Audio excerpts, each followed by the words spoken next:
Assalamualaikum warahmatullahi wabarakatuh. Hai, saya Titin Alfiah, calon guru penggerak Angkatan 8, Kabupaten Cilacap dari SD Negeri Wolahan 1. Dalam video kali ini, saya akan mencoba memaparkan tentang penerapan disiplin positif melalui segitiga restitusi. Namun sebelumnya, saya ucapkan terima kasih terlebih dahulu kepada fasilitator saya, beliau Bapak Mutakin SPD MPD, pengawas SMP Kabupaten Banyumas, dan kepada pengajar praktik saya, Ibu Sangada Setiawati, SPD SD, Guru SD Negeri Sidanegara 9, Kabupaten Cilacap.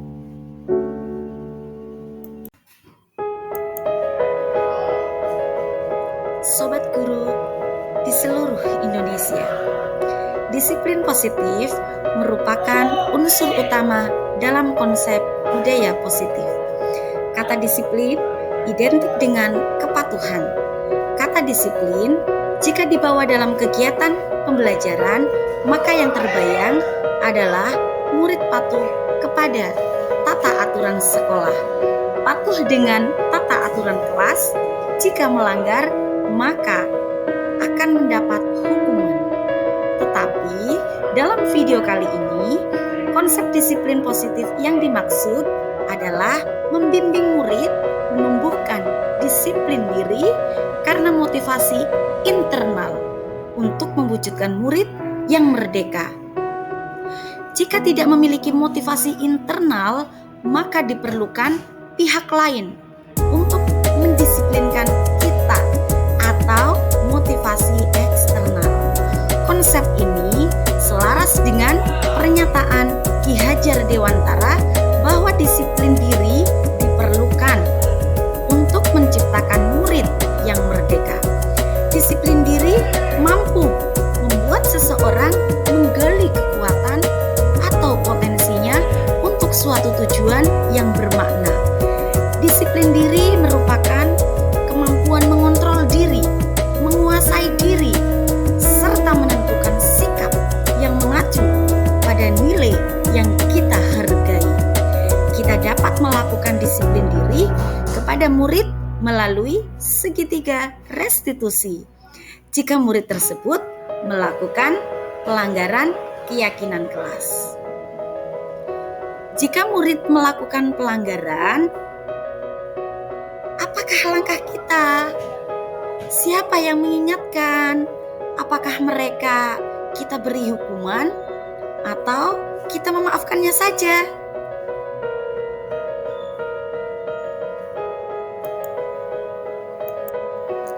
Selama ini, kebiasaan kita adalah langsung memaafkan atau membuat mereka tidak nyaman.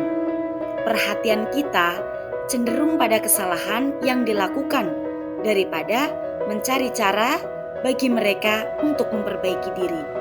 Salah satu cara untuk memperbaiki diri agar terwujud disiplin diri dapat dilakukan melalui segitiga restitusi. Segitiga restitusi adalah proses menciptakan kondisi bagi murid untuk memperbaiki kesalahan mereka, sehingga mereka bisa kembali pada kelompok mereka dengan karakter yang lebih kuat.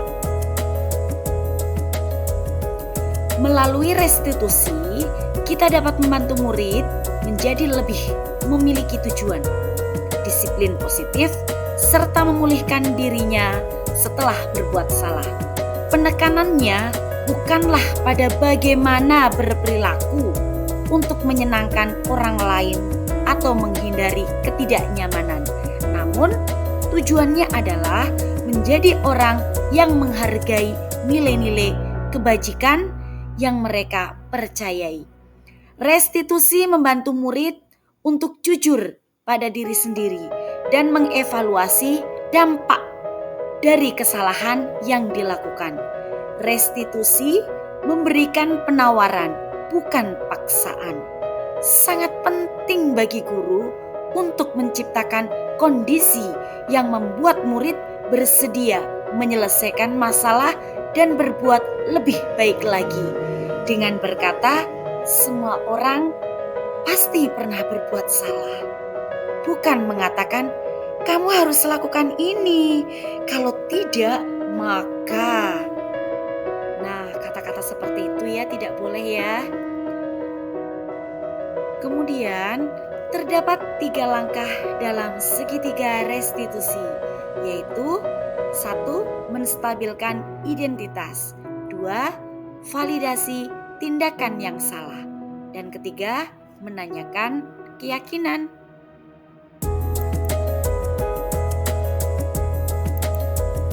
Langkah pertama pada bagian dasar segitiga restitusi adalah menstabilkan identitas.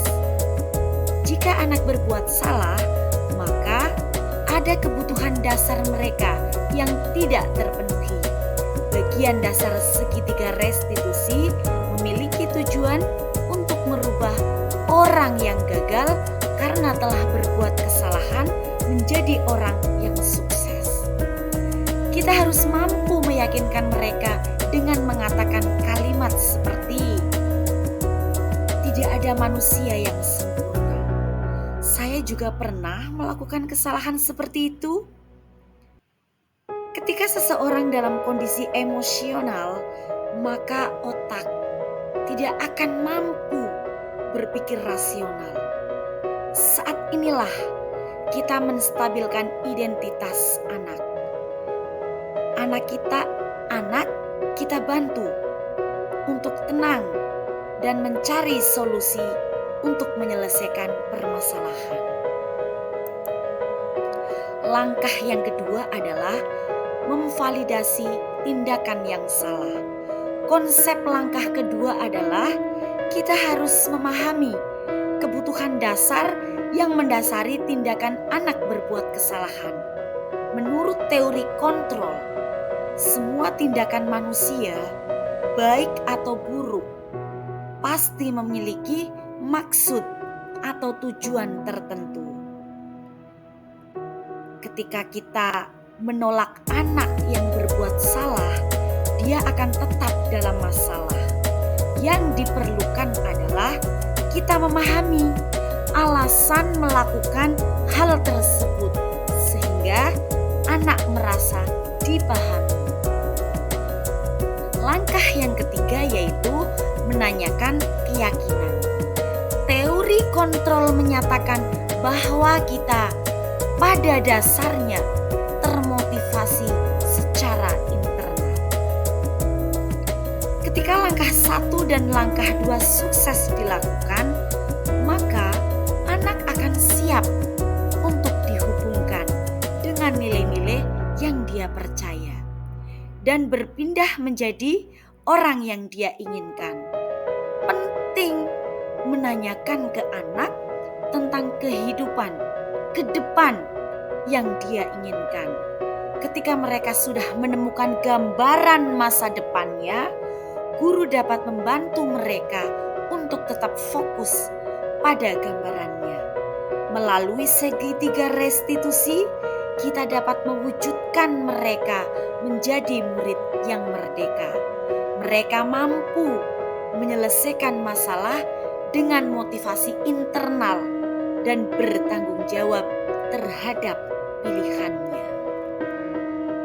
Nah, selanjutnya inilah praktik segitiga restitusi yang telah saya lakukan dengan murid saya di SD Negeri Ulahan 1.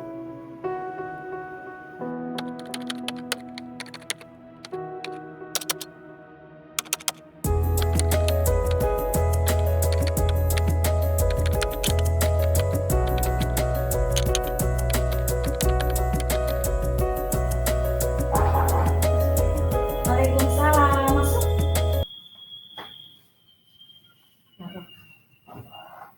Raisa, terima kasih ya sudah memenuhi panggilan Ibu. Raisa tahu tidak kenapa hari ini Ibu memanggil kamu? Kemarin Ibu melihat setelah pulang sekolah, Atifa itu di dalam kelas saja menangis. Kamu tahu tidak kenapa temanmu Atifa menangis kemarin? Tahu. Tahu. Kenapa? Karena saat nilai ulangannya dibagi, aku mengajarnya Bu karena nilai Atifah lebih rendah daripada aku. Oh, begitu. Nilai TEFA kemarin berapa? 70 Bu. 70. Nilai kamu? 100. Wah, senang ya nilai kamu 100 ya.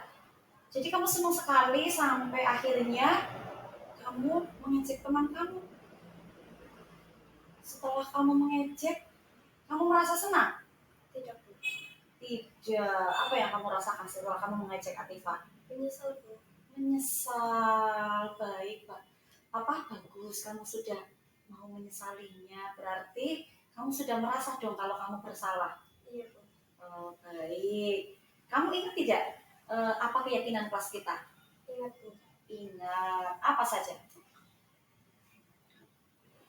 Belajar. Merasa senang. Merasa senang. Saling Saling menghargai. menghargai. Merasa aman. 4 keyakinan kelas yang sudah kita yakini, kira-kira yang sudah kamu langgar yang mana? Merasa senang dan saling menghargai. Iya, pinter. Jadi kamu sudah melanggar keyakinan kelas kita, yaitu merasa senang karena kamu sudah membuat teman kamu merasa sedih. Kemudian kamu juga tidak menghargai nilai ulangan Atifah ya, dan itu tidak baik kalau kamu teruskan. Kamu memang bangga nilainya 100, harusnya kamu bersyukur ya. Bersyukur kamu pinter, dapat hasil ulangan yang baik, tapi jangan sampai kemampuan kamu yang lebih baik dari teman kamu itu malah menyakiti orang lain. Nah, di sini Bu Guru pengen membantu kamu. Ya, Bu Guru tidak ingin membuat kamu merasa bersalah lagi, dan Bu Guru juga tidak ingin menghukum kamu. Bu Guru hanya ingin membantu kamu mencari solusi dari masalah yang kamu hadapi ini. Karena kamu pasti kamu tadi merasa bersalah kan? Setelah melakukan itu, kamu tinggalkan sendirian itu Atifah di kelas. Kenapa kamu meninggalkannya? Takut kan? Artinya kamu di sini ada rasa yang tidak nyaman juga setelah melakukan kesalahan. Nah, makanya Bu Guru ingin membantu kamu menyelesaikan permasalahan kamu. Nah, kira-kira menurut kamu langkah yang akan kamu ambil untuk menyelesaikan masalah ini apa? Minta maaf. Berani minta maaf? Berani. Kapan mau minta maaf? Besok. Bagus. Setelah kamu minta maaf, kedepannya mau bagaimana? Tidak akan melakukan hal yang sama. Dijaga ya keyakinan kelas kita ya tadi ya. Apa saja? Supaya ingat lagi. Belajar, merasa senang, saling menghargai, merasa aman. Siap ya? Oke, di sini tos dulu. Nah, terima kasih ya. Sekarang kamu boleh kembali. Ya, sama-sama.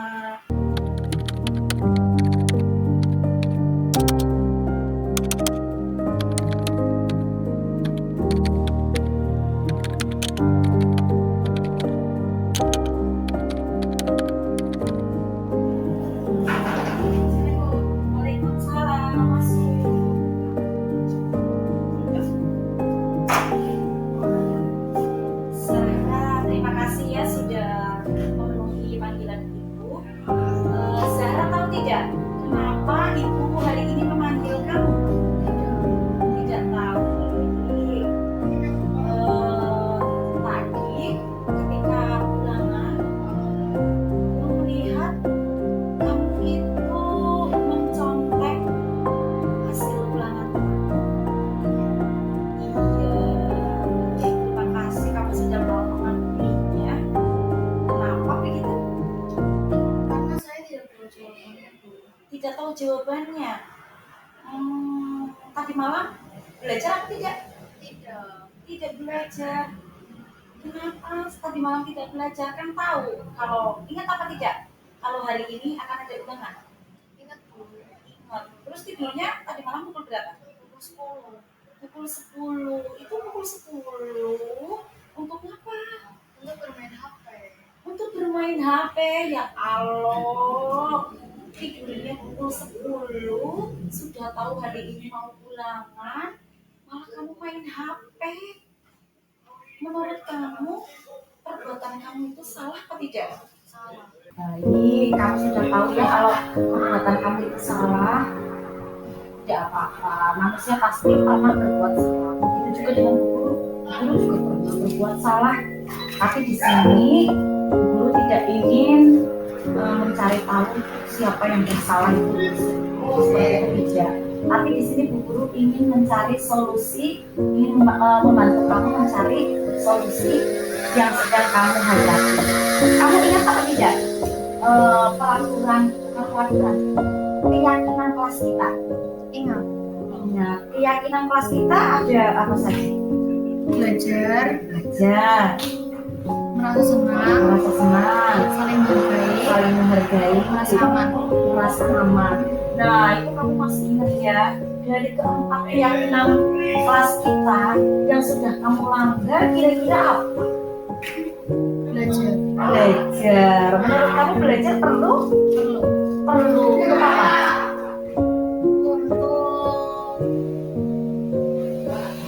Untuk apa coba belajar? Supaya pinter, supaya pengetahuan kamu banyak, supaya ketika kita ulangan siap dan masih banyak lagi. Dengan belajar kamu akan semakin luas pengetahuannya. Ya? Kan kalau tadi malam kamu belajar, tidak mungkin kamu akan mencontek hasil ulangan teman kamu, ya kan? Iya. Artinya belajar itu penting atau tidak? Penting. Perlu atau tidak? Perlu. Baik. Kira-kira langkah yang akan kamu ambil setelah kesalahan kamu ini apa yang akan kamu ambil? Selalu belajar dan tidak mengingat teman lagi. Ya, selalu belajar dan tidak akan mencontek teman lagi. Kapan akan mulai belajar? Besoknya sore hari atau malam hari? Malam hari. Baik, malam hari pukul berapa? Pukul 8. Pukul 8. Apa tidak terlalu malam ya? Tidak. Itu sebelum pukul 8 kegiatan kamu apa? Mengaji dulu sebelum maghrib. Sesudah maghrib. Oh, mengaji dulu. Mengajinya pulangnya pukul berapa? Pukul 7. Pukul 7. Kenapa tidak pukul 7 saja belajarnya? Supaya tidurnya tidak terlalu malam ya. Pukul 7 kamu belajar. 1 jam tidak apa-apa sampai pukul 8. Syukur-syukur sampai pukul 9 ya. Jangan lupa nanti setelah belajar kamu sholat isya dulu baru tidur. Jangan bermain HP terus ya. Gunakan HP secara bijak ya.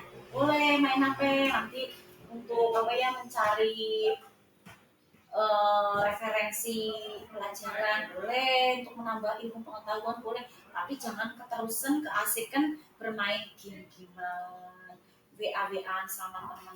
Yang rugi kita sendiri gitu ya. Jadi mulai besok siap ya, berubah ya, akan rajin belajar ya. Oke? Tos coba ulangi ya. Saling.